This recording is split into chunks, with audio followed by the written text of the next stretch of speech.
Mobility in developing world cities is a very peculiar challenge because different from health or education or housing, it tends to get worse as societies become richer.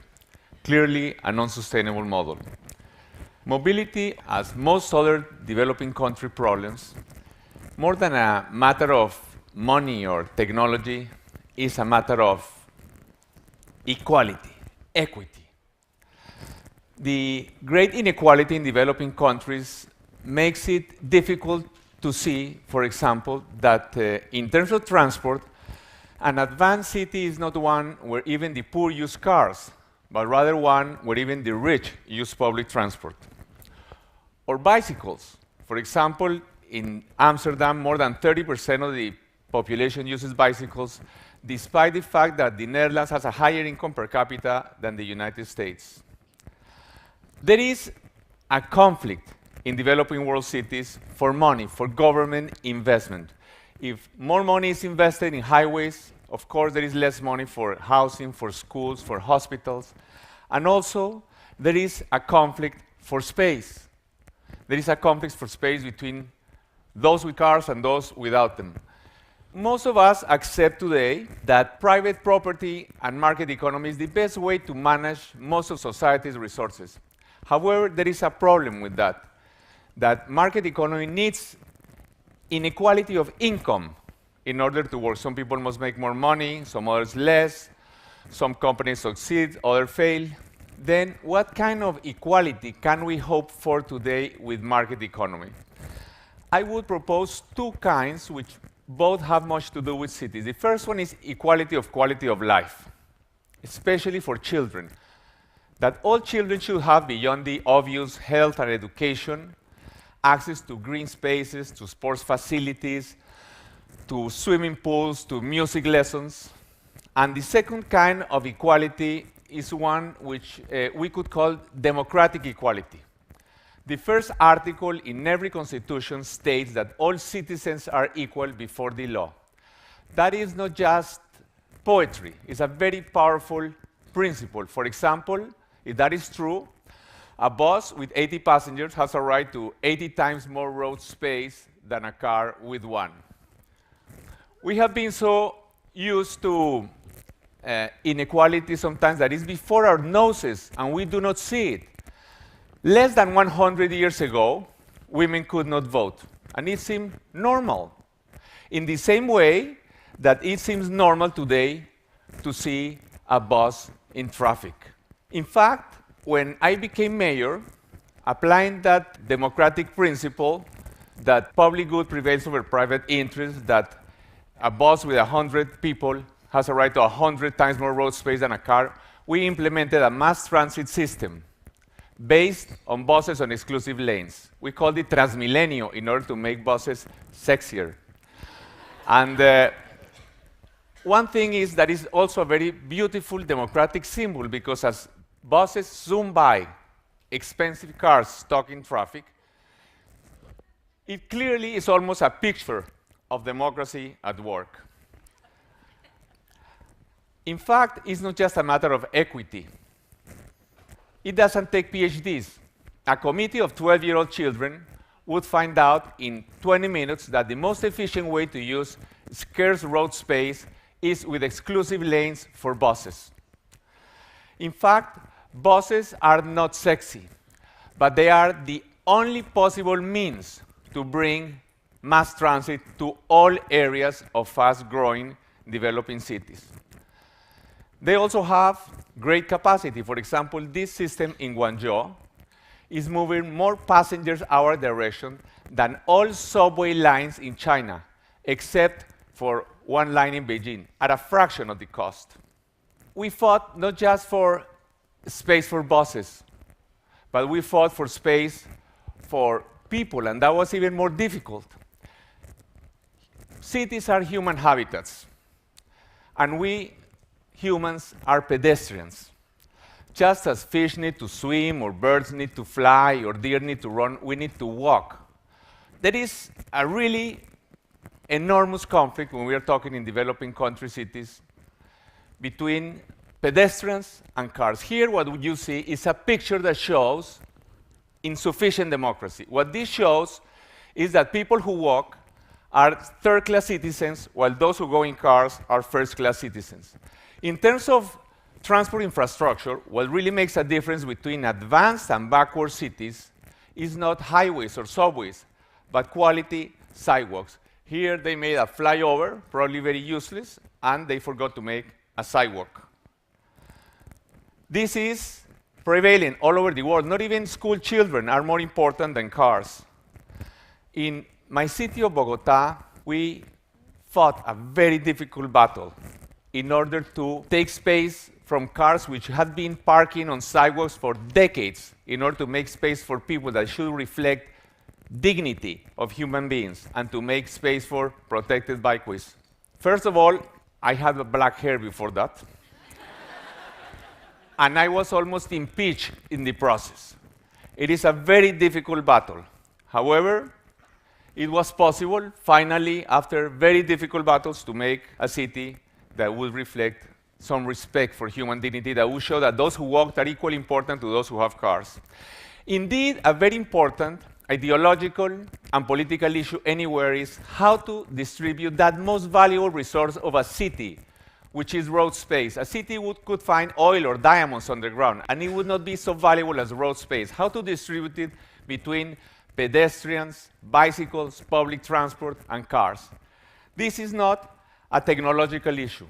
And we should remember that in no constitution, parking is a constitutional right when we make that distribution.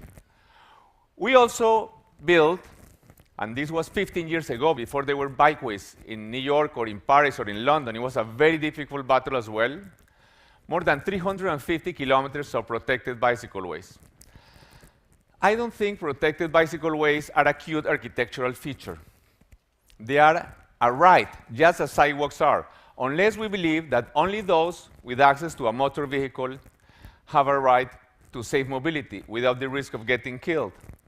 And just as busways are, protected bikeways also are a powerful symbol of democracy because they show that a citizen on a $30 bicycle is equally important to one on a $30,000 car. And we are living in a unique moment in history. In the next 50 years, more than half of those cities which will exist in the year 2060 will be built. In many developing country cities, more than 80 and 90% of the city which will exist in the year 2060 will be built over the next 4 or 5 decades. But this is not just a matter for developing country cities.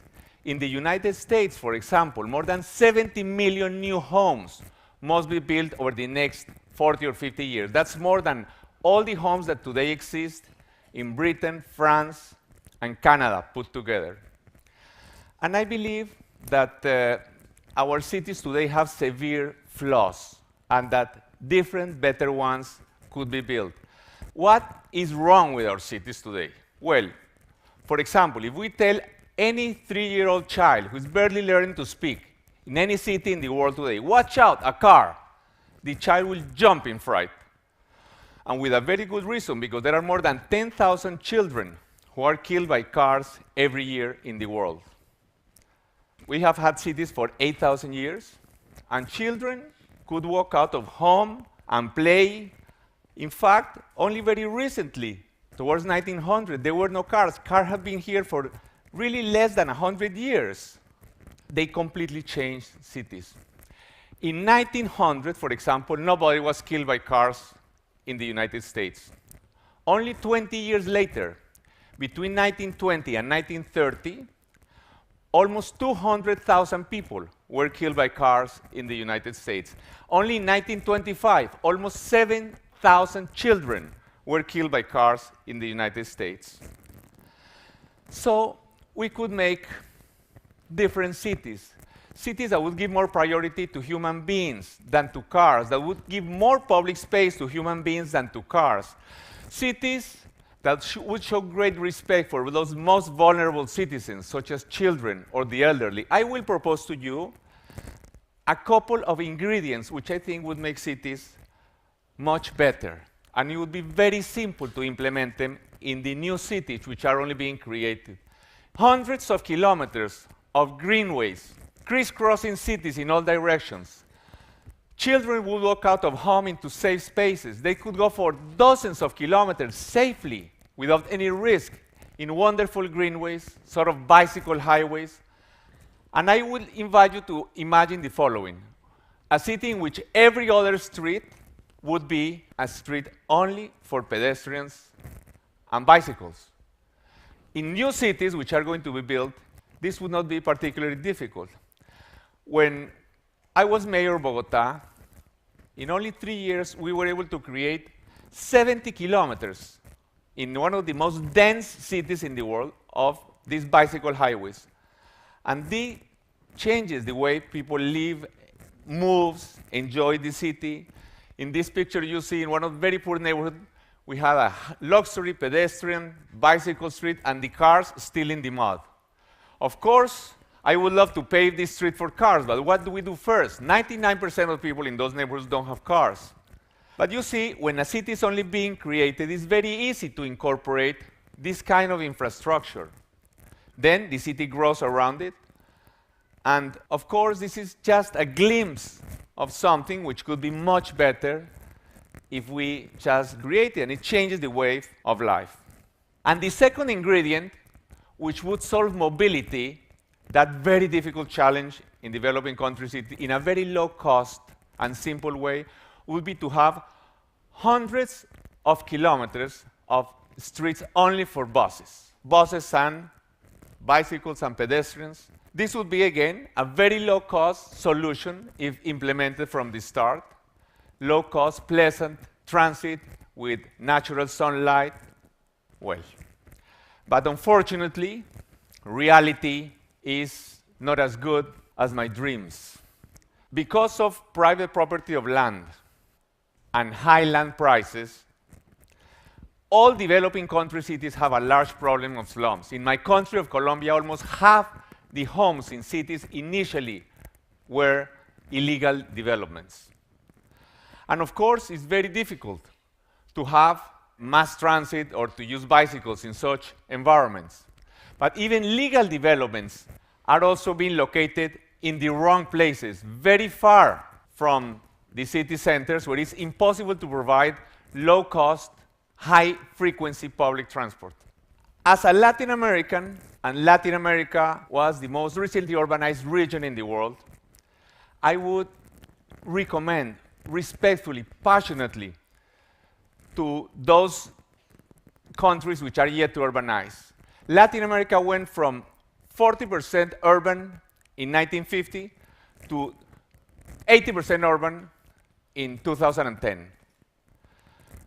I would recommend Asian and African countries which are yet to urbanize, such as India, which is only 33% urban now, that governments should acquire all land around cities. In this way, their cities could grow in the right places, with the right spaces, with parks, with the greenways, with the busways. The cities we're going to build over the next 50 years will determine quality of life and even happiness for billions of people towards the future. What a fantastic opportunity for leaders and many young leaders to come, especially in the developing countries.